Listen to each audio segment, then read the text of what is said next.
তো আপনাদের ইন্টারভিউতে কিছু মার্কস অ্যালটেড আছে, সেই মার্কসকে ম্যাক্সিমাম অবটেন করার জন্য কী কী প্রয়োজন সেটাই আমাদের স্যার আপনাদেরকে বলবেন, বোঝাবেন। ইন্টারভিউ বোর্ডে যাওয়া, গেট খুলে পারমিশন নিয়ে ঢোকা, বসা, কিছু প্রশ্নের উত্তর দেওয়া, সব প্রশ্নের উত্তর কিন্তু কেউ দিতে পারে না ইন্টারভিউতে। Thank you sir.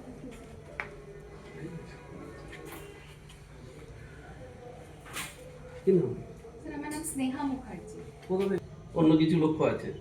স্যার প্রাথমিক শিক্ষক হওয়ার ইচ্ছা এবং বাচ্চাদের প্রতি ভালোবাসা আমার ছোটোবেলা থেকেই, সেহেতু সেই জন্যই আমি একদম 12-এর পর থেকেই ডিএলএডটা 12-এর পরেই ডিএলএড করেছি।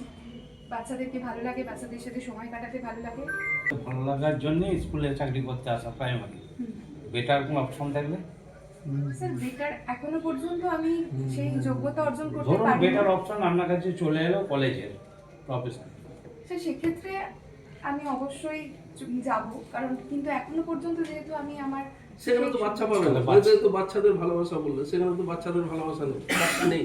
কলেজ ইউনিভার্সিটিতে তো সব বড় বড় সব স্টুডেন্ট, তাহলে সেই বাচ্চাগুলো তো অসহায় হয়ে পড়বে। স্যার সেক্ষেত্রে অবশ্যই সেই শূন্যপদ মানে পূরণ হয়ে যাবে, কিন্তু সুযোগ বা আমি যদি সেই নিজেকে সেইভাবে গড়ে তুলতে পারি তাহলে আমি হয়তো সেখানে আরো আমার আর যদি কোনো কর্পোরেট এতে চাকরি পাও, গ্র্যাজুয়েশন করার পর তুমি কর্পোরেটে কোথাও পেয়ে গেলে খুব প্রচুর টাকা বেতন, প্রাইমারি তো বেশি বেতন, সেখানে খুব প্রচুর টাকা বেতন, কি করবে? টাকাটা কখনোই যোগ্যতা বা মানে টাকাটা অবশ্যই দরকার, জীবিকা নির্বাহের জন্য টাকা অবশ্যই দরকার, কিন্তু টাকাটাই প্রধান এটা নয়। আমি প্রাথমিক শিক্ষক হয়ে যে বেতন পাবো বা মানে পেতে পারি, সাথে আমি আমার মা বাবাকে ভালো রেখে আমি আমার নিজের জীবন চালাতে পারবো, এটুকুনি মনে করি। তাহলে উচ্চ বেতনের চাকরিতে যাবে না?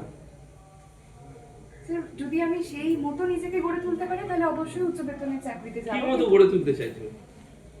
স্যার এখনো আমি আমার গ্র্যাজুয়েশন কমপ্লিট করিনি, আমার গ্র্যাজুয়েশনের পর মাস্টার্স করে তারপর যদি কোনো উচ্চ বেতনে যেতে মানে উচ্চ পদ মানে উচ্চ শিক্ষায় শিক্ষিত হতে পারি তবে আমি এইভাবে একটু বেটার অপশন পেলে এই যে কতগুলো না এগুলো ট্রিক পয়েন্ট কতগুলো থাকে, এইগুলো আমরা একটা ঠিকঠাক করে তোমাদেরকে উত্তর দিয়ে দেবো যে বেটার অপশন পেলে অলওয়েজ আমি বেটার অপশনের দিকেই যাব। বি ট্রু টু ইয়োরসেলফ, যেটা প্র্যাকটিক্যাল অবভিয়াসলি আমি হ্যাঁ যেটা আমি বেটার অপশন পাবো সেটাতে যাবো। তো হয়তো হতে পারে যে তুমি এডুকেশন লাইনেই থাকতে চাও, তাহলে তুমি বেটার অপশনের জন্য তুমি আরো ভালো ইয়েতে গেলে। এডুকেশন লাইনে থাকি, আমি এডুকেশন কলেজে লাইনটা পড়াতে প্রেফার চাই, করি, ইউনিভার্সিটিতে পড়াতে চাই। এডুকেশন লাইনটাকে প্রেফার করি, এখানে যদি আমি বেটার অপশন পাই নিশ্চয়ই আমি ভাববো। কর্পোরেটে আমি যাবো। একটা সেশন হয়ে যাবে, একটা সেশন হতে দুটো হয়ে যাবে। না এখানে আমাদের তিনটে খুব ভালো। কবে আছে ইন্টারভিউ? 15 তারিখের পর, মানে ডিসেম্বর। ডিসেম্বর। তো সময় আছে, এখন পুরো একদম আরো নিয়ে নেওয়া যাবে। ঠিক ঠিক ঠিক, আমরা হ্যান্ড আউটস দিয়ে দেবো যত ম্যাক্সিমাম সম্ভব। বাংলাতে না ইংলিশের সুবিধা? বাংলাতেই হবে, বাংলাতেই সুবিধা। ইন্টারভিউটাকে নিজেদের মতন করে মোল্ড করবে।